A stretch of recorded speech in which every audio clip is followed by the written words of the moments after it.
कहानियों के रास्ते कई अनसुने संस्करण अपने आप ही जीवन में उतर जाते हैं। बच्चों को कहानियों से जोड़ने में और बड़ी उम्र के लोगों के बचपन को जिंदा रखने में हिंदी साहित्य में लघु कथाओं की एक अहम भूमिका रही है। देर सवेर इन लघु कथाओं के शब्द किसी न किसी के जीवन में जिंदा हो ही जाते हैं। आज के युग में ऐसी ही कहानियों का प्रकाशन कर रहे कुछ लोगों में से एक हैं प्रभु धुनियाल। तो अब सिलसिला ऐसा चला कि फिर कुछ मित्रों ने आग्रह किया कि यार मतलब हमारी किताब छाप दीजिए। तो उस तरह से हमने कहा ठीक है छाप देंगे, हमें आनंद आता है, इस बहाने उनको पढ़ भी लेते हैं। तो ये रहा सब कुछ ना। तो फिर मैंने कहा कि क्या करें। फिर मेरा मन में आया कि क्योंकि मैं स्वयं कहानियाँ कविताएं लिखता हूँ, शौक किया।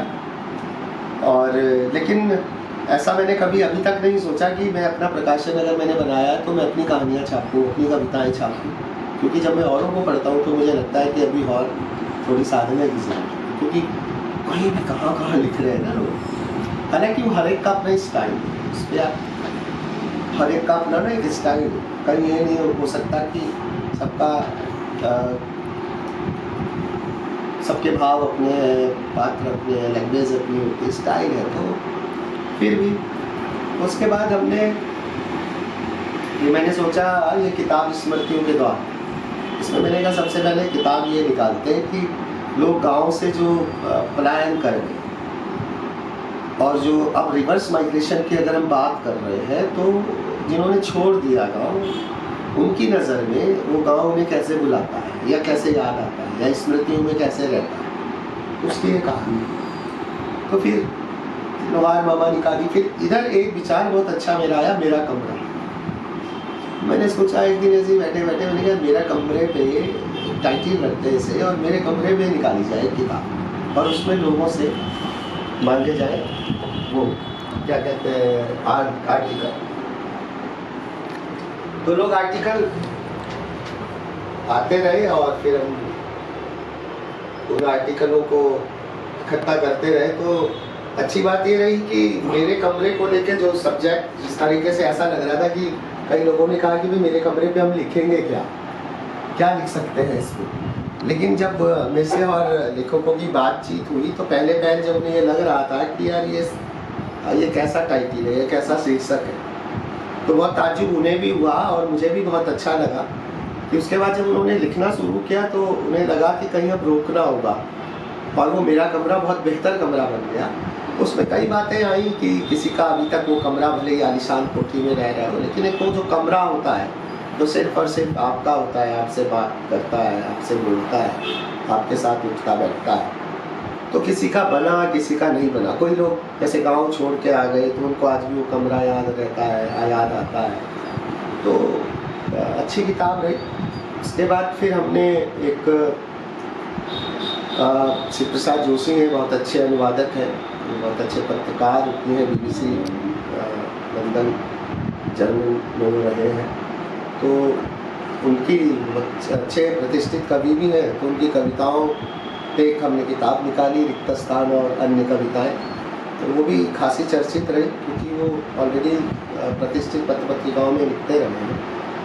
उसके बाद एक दौर बहुत दूसरा आया कि मैंने कहा अब हम किसी सफ़र पे चलते हैं। तो तब हमने सफ़र हमारे निकाली और उसमें मुझे अच्छी बात ये रही कि उसमें जैसे असगर वजात साहब हैं जो नामी, आप उनके यात्रा वृत्तांत पढ़ेंगे, फेमस है वो, और उमेश पंत है हमारे, शेखर पाठक हैं हमारे, अनूप दा है, अनूप शाह है हमारे, अनिल कार्की हैं। तो कई लोग उसमें हैं जो अपने सफ़र को लेकर वहाँ पर आए। और बल्कि ट्रेल पास पे अनूप शाह का तो जो ट्रेल पास पे जो आर्टिकल है, अगर आप उसे पढ़ेंगे तो लगेगा कि उस आर्टिकल के साथ आप चल रहे हैं और बड़ा रोमांच और बापरे बड़ा हिलाता सा है। इतने खतरों के साथ उन्होंने ट्रेल पास में यात्रा की। बामुश्किल शायद 13 ग्रुप्स हैं जो अभी तक कर पाए। तो वजात साहब ने भी देश दुनिया घूमे हैं। तो ऐसे हमारे विजयगौड़ का बहुत बड़ा, हिमाचल का बहुत प्यारा सा उसमें आर्टिकल है। गंगोली घाट से भी आर्टिकल है, हमारे प्रमोद शाह का पिंडारी ग्लेशियर पे है, हमारे अमित जी का मलयाडू मिल्स पर है, मद्रास जाते हैं तो कैसे वो मिल्स पे बहुत ही सुंदर भावुक से आर्टिकल है। रणवीर जी ने हुसैनी वाला पे जिक्र किया है, भगत सिंह जी के जो जहाँ पे फांसी दी गई थी राजगुरु भगत सिंह आदि को, वहाँ का जिक्र किया। तो इस तरह से वो भी एक यात्रा वृत्तांत बहुत ही अच्छा बन पड़ा और मतलब जानकारियाँ भी देता है और यात्रा में आपको संग भी ले चलता है। तो इस तरह ये प्रकाशन की यात्रा चल रही है। अभी हालिया हमने अमित जी का, अमित श्रीवास्तव भी स्वयं में एक अच्छे लेखक है, मैं तो उनको मतलब आजकल ये भी सर ट्रेंड चल रहा है कि पहले एक लेखक होता था तो कहानीकार नहीं होता था, कहानीकार होता था तो कवि नहीं होता था।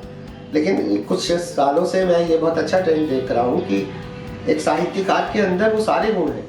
वो बहुत अच्छी कविताएं भी लिख रहा है, बहुत अच्छा अनुवादक भी है, बहुत अच्छी कहानियाँ भी गढ़ लेता है और बहुत अच्छे आर्टिकल भी। सारी विधाएं पर वो बहुत ही विलक्षण तरीके से एक व्यक्ति काम कर रहा है।